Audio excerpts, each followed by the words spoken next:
Recommendation आने लगी कि सरकारी स्कूलों का बहुत बुरा हाल है दिल्ली में, इनको या तो मर्ज कर दो या इनको बंद कर दो। लेकिन क्योंकि अरविंद केजरीवाल जी खुद आईआईटी के पढ़े हुए हैं, एक छोटे से गांव से उठकर उनको पता था कि एजुकेशन की वैल्यू क्या है, और झुग्गी झोपड़ियों में उन्होंने काम किया था। उनको पता था कि एजुकेशन ही एक ऐसी चीज है जो गरीबी से पीछा छुड़वा सकती है। तो उन्होंने बंद करने या मर्ज करने की जगह उनको ठीक करने का तरीका चुना। तो दिल्ली के स्कूल जो थे शानदार बनने शुरू हुए, इंफ्रास्ट्रक्चर बनना शुरू हुआ। दिल्ली के स्कूलों में लिफ्टें, swimming pool, synthetic track, tennis ground बनने शुरू हुए। हालांकि दिल्ली में चैलेंज था कि जगह की कमी है, दिल्ली के स्कूल ऐसे हैं, पंजाब के स्कूल ऐसे हैं, हमारे पास जगह की कमी नहीं। तो कुछ सालों में ही रिजल्ट आने शुरू हुए। दिल्ली के स्कूलों के बच्चे आईआईटी और बड़े बड़े कंपटीशन के टेस्ट क्लियर करने लगे। एक कलेक्टर का बच्चा, एक रिक्शे वाले का बच्चा, एक झुग्गी झोपड़ी वाले का बच्चा एक ही बेंच पर बैठकर एक ही किताब पढ़ने जब लगे। आप लोग इस बात के गवाह हो, अपने कैमरों में बहुत बार उन स्कूलों का रिजल्ट को दिखाया होगा। तो बड़े बड़े दुनिया भर के जो लोग थे वो स्कूलों को देखने के लिए आए कि स्कूल देखने हैं दिल्ली के। तो दिल्ली में जो चैलेंज आए और लेकिन कामयाबी हुई, और प्राइवेट स्कूलों से निकालकर पेरेंट्स जो हैं सरकारी स्कूलों में अपने बच्चों को भर्ती कराने लगे। तो ये देश में पहली बार हुआ, शिक्षा क्रांति हुई।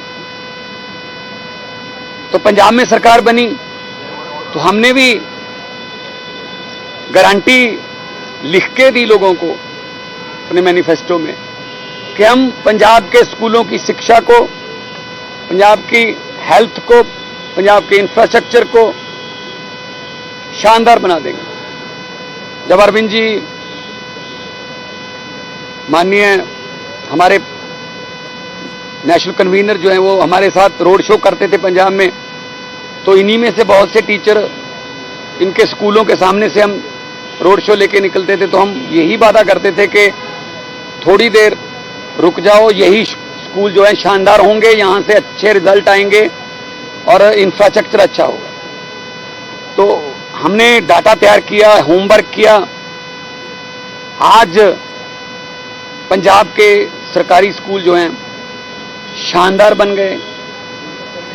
157 बच्चे, पहली बार हुआ है, 157 सरकारी स्कूलों के स्टूडेंट आईआईटी की परीक्षा पास कर चुके हैं। 8000 स्कूल, हमारे 19,000 से ज्यादा स्कूल हैं, 8000 स्कूल ऐसे थे जहां चार दीवारी हुई नहीं थी। हजारों स्कूल ऐसे थे जो सिंगल टीचर स्कूल थे। हजारों स्कूल ऐसे थे जहां बाथरूम ही नहीं थे। तो हमने सारा इंफ्रास्ट्रक्चर, बजट बढ़ाया, शिक्षा का सारा इंफ्रास्ट्रक्चर बदला, अभी भी चल रहा है काम। और फिर हमने दिल्ली के मॉडल से शिक्षा ली, सिंगापुर भेजना शुरू किया हमारे प्रिंसिपल्स को। वहां पे प्रिंसिपल ट्रेनिंग एकेडमी है सिंगापुर में, वो वर्ल्ड फेमस है। 202 प्रिंसिपल हमारे अभी तक सिंगापुर से ट्रेनिंग लेके अपने कुलीग को, यहां पे आके अपने कुलीग्स को ट्रेनिंग देके बड़े शानदार रिजल्ट दे रहे हैं। 152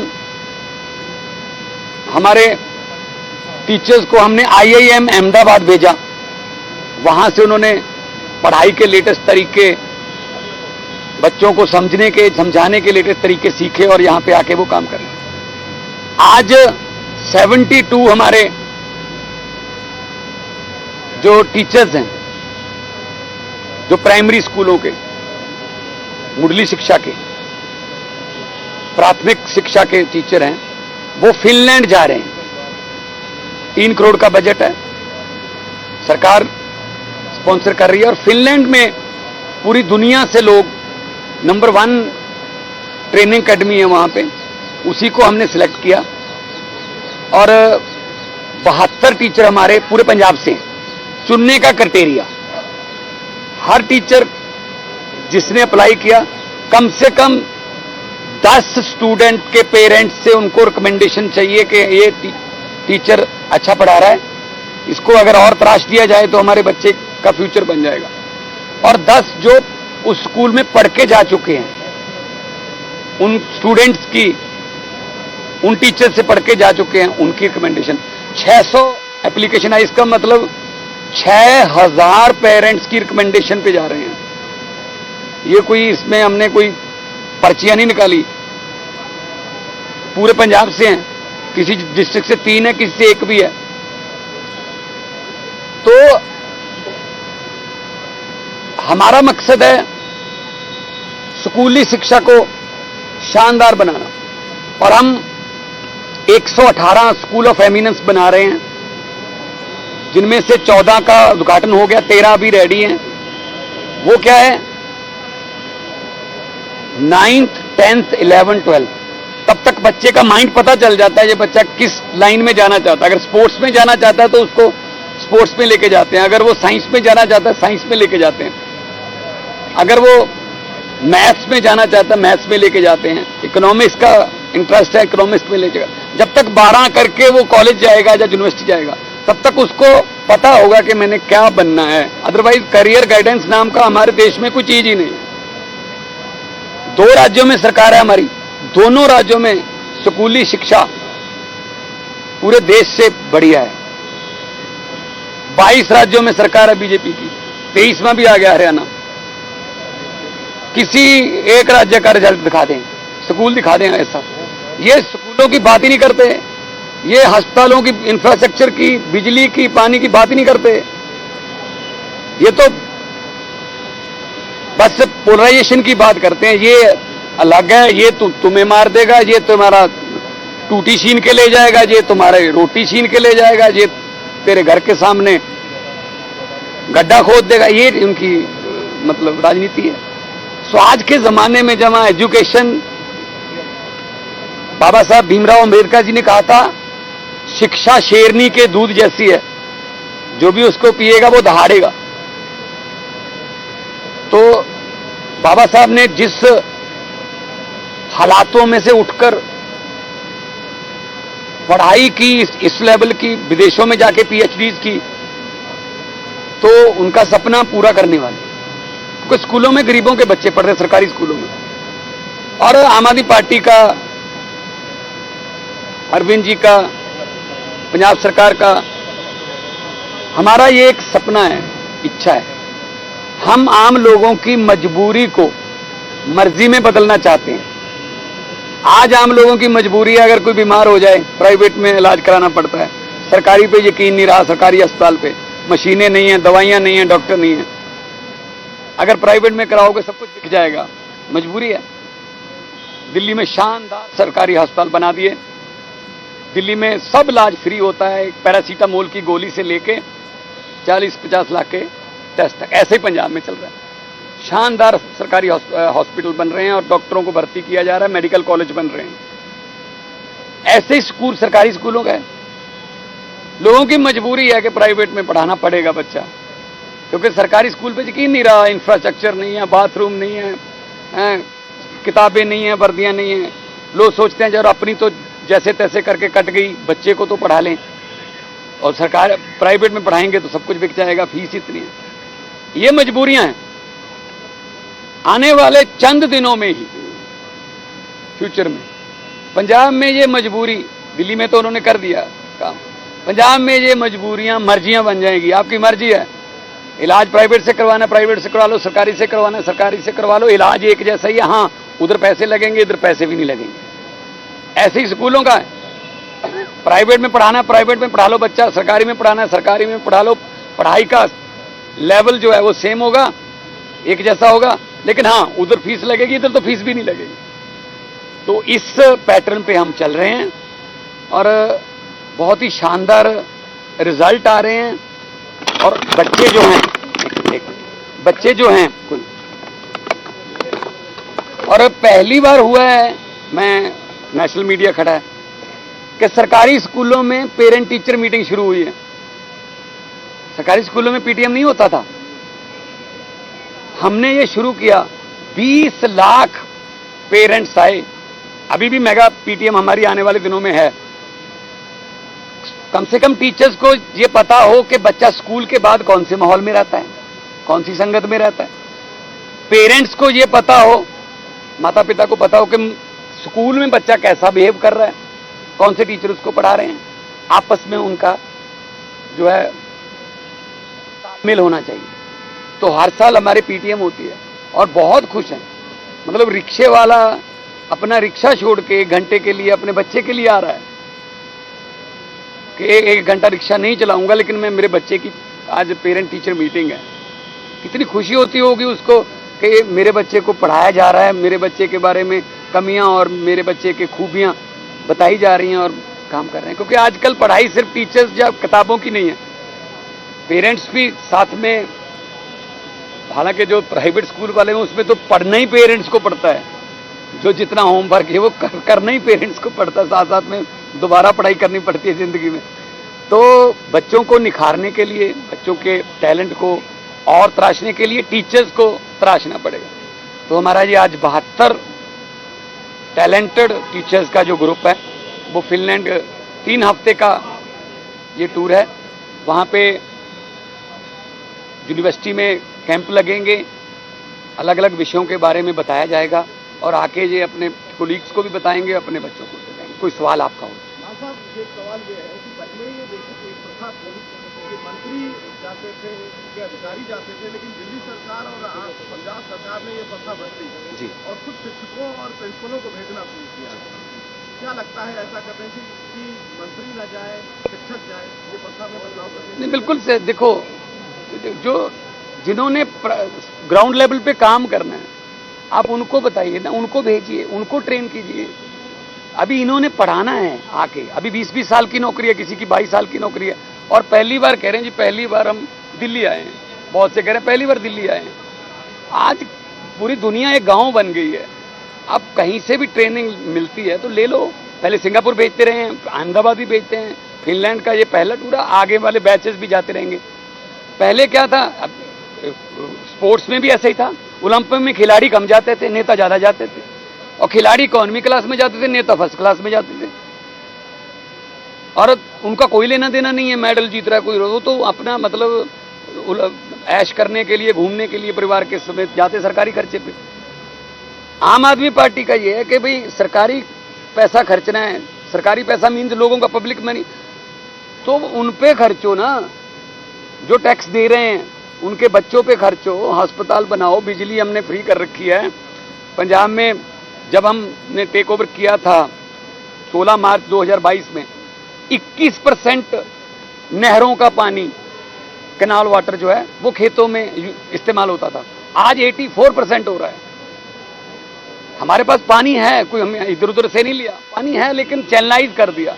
पुराने जो बंद हो गए थे, जो खाले बंद हो गए थे, कस्सियां, सूए, रजवाहे, अब खेतों में जा रहा है पानी, लोग खुश हैं। तो नीयत चाहिए और नीयत साफ हो तो सब कुछ हो सकता है।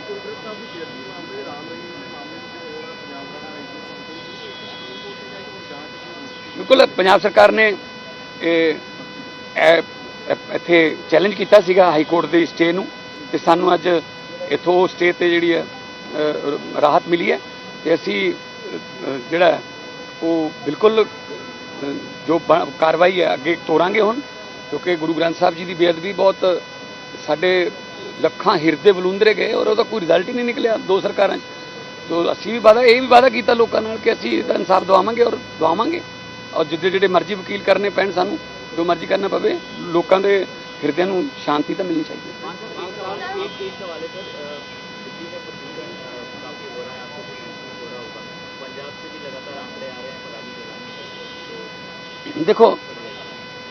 देखो ये पराली का मुद्दा जो है ये एक स्टेट का नहीं है मुद्दा, ये पूरे नॉर्दर्न इंडिया का है।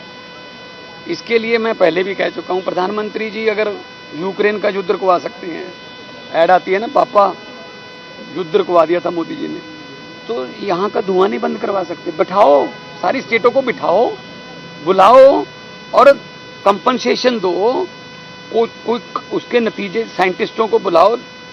पंजाब का किसान नहीं चाहता, पहली बात तो धान भी चाहता है कि मैं ना उगाऊं, पानी नहीं है हमारे पास, वाटर लेवल जो है हमारा नीचे चला गया, लेकिन कोई अल्टरनेटिव फसल जो है वो कहाँ से, उसकी एमएसपी नहीं मिलती। तो बड़े शानो शौकत से हम कहते हैं इस बार 180 लाख मीट्रिक टन धान जो है पंजाब सेंट्रल पूल में देगा। यहां तक तो शाबाश अन्नदाता, लेकिन 180 लाख टन की पराली भी तो आएगी, तब कहते हैं उस पर पर्चा करो, उसको पकड़ो, उसको कंपनसेशन डैमेज, उसका जुर्माना करो। दिल्ली तो पता नहीं पंजाब का धुआं आता है पता नहीं ना, वे तो एनजीटी के जो रिटायर जज थे उन्होंने बोल भी दिया था कि पंजाब का कोई लेना देना नहीं। पहले तो जब हम आग हमारे यहाँ पराली को लगती है, उस किसान के खुद के और पूरे गांव के फेफड़ों में से निकलती है ना, वो कोई कार्बन मोनोडाइऑक्साइड से तो सांस नहीं लेते, लेते तो ऑक्सीजन से ही है ना। लेकिन उसके लिए बैठना पड़ेगा, ऐसे मीटिंगें करके आ जाते हैं। हम मेरी मीटिंगें हुई हैं बहुत सेंटर के साथ, जी प्रेरित करो, हमने कहा जी कंपनसेशन दे दो, कुछ इंडिया गवर्नमेंट दे दे, कुछ पंजाब गवर्नमेंट दे देगी, उनको बोलेंगे कि ये आपका कंपनसेशन है, आग नहीं लगानी है। नहीं जी पैसा नहीं है, प्रेरित करो। प्रेरित तो फिर भाई साहब पता नहीं कितने सालों से बसों पे लिखा हुआ है दुल्हन ही दहेज है, दो ही काफी और ही माफी। क्या अब जनसंख्या हो गई कम कंट्रोल में? क्या कोई दहेज लेना बंद कर दिया किसी ने? प्रेरित करना क्या है यार, तो आप जो प्रैक्टिकल बात करो अगर करनी है। तो इसीलिए हम बहुत कुछ करें, हमने 1.25 लाख मशीनें दी हैं इस बार, और एनजीओ से बात करके, और कुछ किसान हमारे, सभी किसान नहीं चलाते, 75 लाख एकड़ हमारा, 75 लाख हेक्टेयर हमारा धान आता है, उसमें से लगभग 40 लाख नहीं जलाते। उनको भी अप्रिशिएट कर रहे हैं कि दूसरों को भी करिए, हो जाएगा कम। और एफर्ट्स में हम कोई कमी नहीं करेंगे। माननीय सुप्रीम कोर्ट के भी जो आते रहते हैं हमें गाइडलाइंस, हम फॉलो करते हैं। तो आने वाले दिनों में हम तो चाहते हैं कि हमें तो गुरु नानक साहब ने सदियों पहले लिख दिया था वाणी में, पवन गुरु पानी पिता माता धरत महत। पवन हवा, पवन को गुरु का दर्जा, पानी को पिता का दर्जा और धरती को माँ का दर्जा, कि ये तीनों दर्जे कायम रख दिए। तो हम तो ग्रंथ में, गुरु ग्रंथ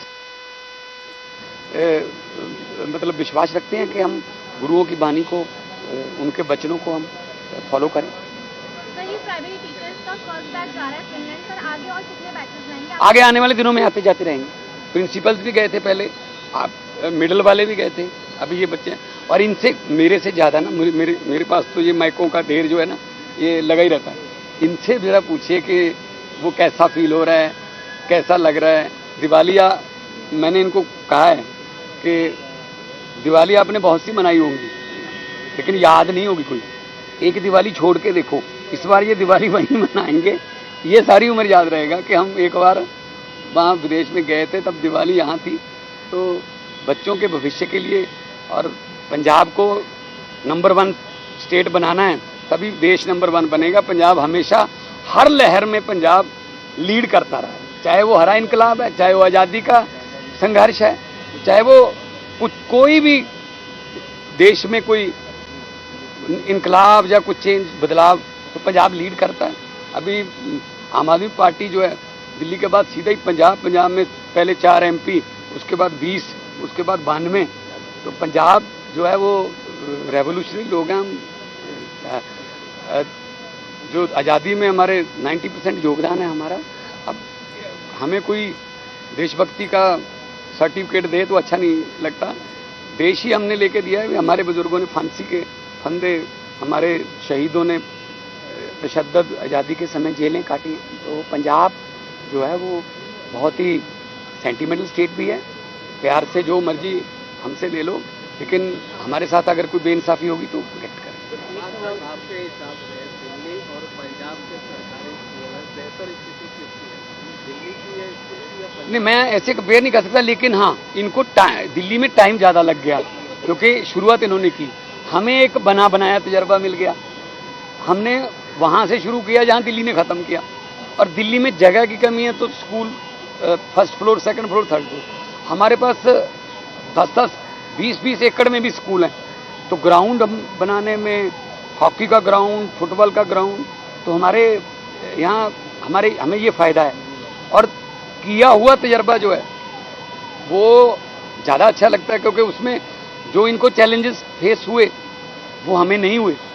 तो इसलिए हम टाइम में थोड़ा तेज़ी में चल रहे हैं, लेकिन लेवल में बच्चे जो हैं, जो हमारे बच्चे भी, क्योंकि हमारी सरकार जो है वो 22 में बनी है, दिल्ली में 15 में काम होने लगा था। 7 साल तो वैसी टाइम इनका मोहल्ला क्लिनिक का भी, इनको जितने मोहल्ला क्लिनिक बनाने में 100 मोहल्ला क्लिनिक बनाने में टाइम लगा, उतने में हमने 500 से ऊपर बना लिया, क्योंकि हमें पता था कि ऐसा होता है। हमारे पास जगह थी यहाँ पे, वो भी मोहल्ला क्लिनिक भी लाके कहीं से कोई प्लास्टिक का कोई लाके वो करना पड़ता था। हमारे पास जगह।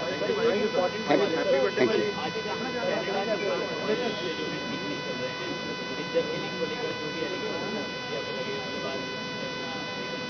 यू। देखो, बहुत से लाखों पंजाबी हैं जो कनाडा में रहते हैं और उनके यहाँ रिश्ते हैं, या उनकी वजह से यहाँ बहुत से चूल्हे जलते हैं। वो अपने शादी, ब्याह या त्यौहार मनाने के लिए यहाँ भी आते रहते हैं। उनको तो कुछ पता ही नहीं है क्या हो गया, ठीक है ना। तो ये तो हमारी फॉरेन पॉलिसी है, तो उसके लिए तो जो सेंट्रल सरकार है, सबके साथ हमारा रिश्ता अच्छा होना चाहिए। कनाडा तो पंजाबियों के लिए तो खास, हमारे तो आप जाओगे तो पानी की टंकियों पर जहाज बने हुए हैं, और आईफल टावर और CN टावर हमारी पानी की टंकियों पर बने हुए हैं लोगों के घरों पे। तो गाड़ियों पे कनाडा के झंडे लगे हुए हैं, अमेरिका के झंडे लगे हुए हैं, इंग्लैंड के। सो पंजाबीज आर ग्लोबल सिटीजन्स। सो जिस देश से भी कोई रिश्ता खराब होता है तो ऑब्वियसली पंजाबी वहाँ रहते ही रहते हैं। तो हम तो यही कहेंगे कि रिश्ते अच्छे